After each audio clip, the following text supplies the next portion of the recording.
Que bom.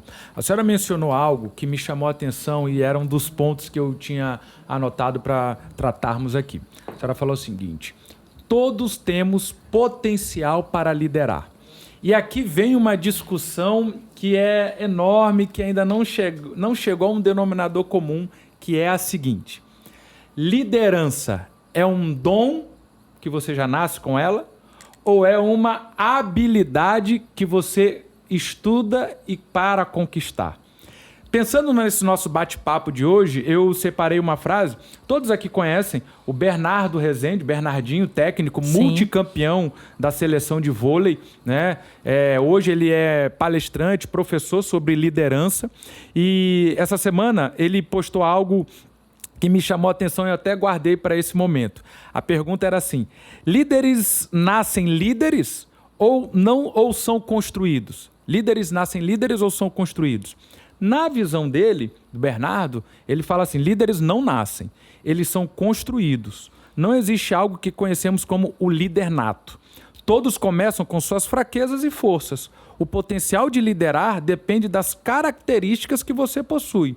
Ela surge dos valores que você escolhe e das habilidades que você aprende.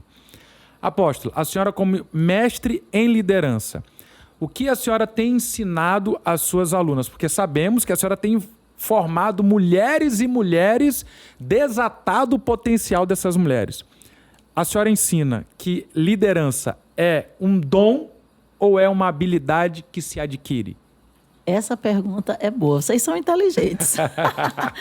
Eu acredito, gostei, ainda não tinha lido a frase do Bernardo, né? Gostei muito da definição dele. Concordo que ninguém nasce líder.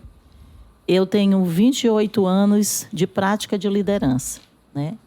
Mais de 28, né? Porque hoje eu estou em uma função de liderança, mas antes de estar nessa eu já estive em outras. Eu não me via líder. E eu tenho certeza que se eu não tivesse passado por um processo de desenvolvimento junto com outras pessoas, talvez eu não teria me tornado a líder que eu sou hoje. Então, o que eu penso sobre isso? Falando de potencial, vamos lá. Deus nos dotou de... nós fomos criados à imagem e semelhança de Deus, como eu falei na minha perspectiva da criação, né? E Ele nos fez a sua imagem e semelhança. Então, nós temos a capacidade intelectual, nós temos a capacidade moral, né, de discernir as coisas. Então, Deus dotou dentro de nós tudo o que nós precisamos para o nosso desenvolvimento, para o nosso crescimento.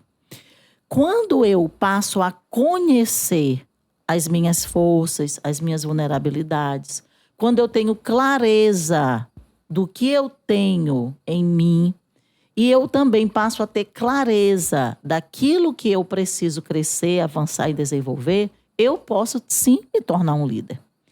No livro de Salomão, os Provérbios de Salomão, livro de sabedoria de Salomão, ele diz o seguinte: assim como pensa em sua mente, assim ele é. Então, se eu penso na minha mente que eu não posso, que eu não consigo ser um líder, eu não conseguirei. Mas se eu começo a perceber que eu tenho habilidades, que se eu desenvolver, se eu tenho potencialidades que Deus dotou em mim, eu desenvolver, eu posso me tornar um líder. Agora, o que é liderança? Liderança é influência. Todos nós lideramos em algum nível, certo? Isso que nós estamos fazendo aqui, através de um podcast, é um nível de influência. Então, liderança é todas as vezes que eu me coloco numa posição, ou eu estou em uma posição de influência. Agora, claro que algumas pessoas dizem, fulano, beltrano, ele nasceu líder. Nós temos traços de personalidade, de temperamento, e algumas pessoas, por serem pessoas, digamos, mais falantes, mais proativas, tem pessoas que o traço é nato dela, digamos, ser uma pessoa de resolver as coisas. E aí, muitas vezes já se diz, essa pessoa é uma líder. Pode ser que ela seja, pode ser que não. Mas liderança requer um conjunto de habilidades, mais só do que falar bem, né? Até tem pessoas que não falam muito bem, mas são excelentes líderes. Porque requer um conjunto de habilidades. Se eu estou falando de habilidades, eu estou falando de coisas, comportamentos, capacidades que podem ser treinadas e desenvolvidas, tanto a nível religioso, cristão, quanto a nível, né, digamos assim, social, em outras esferas. Então, eu acredito que liderança é algo a ser construído, desenvolvido e que nós podemos chegar, né, num nível mais avançado, um próximo nível, quando nós nos propomos a crescer. Ou seja, não confundir traço de personalidade com liderança, né? Como a senhora falou, às Exatamente. vezes é o jeito de ser da pessoa e não necessariamente ele vai conseguir exercer influência, como a senhora falou, né? Exatamente. Então, é algo interessante a se falar mesmo. E também não limitar por os traços. Não posso ser líder porque sou tímido, não posso ser líder porque isso, porque aquilo. Até a timidez, você pode treinar essa timidez.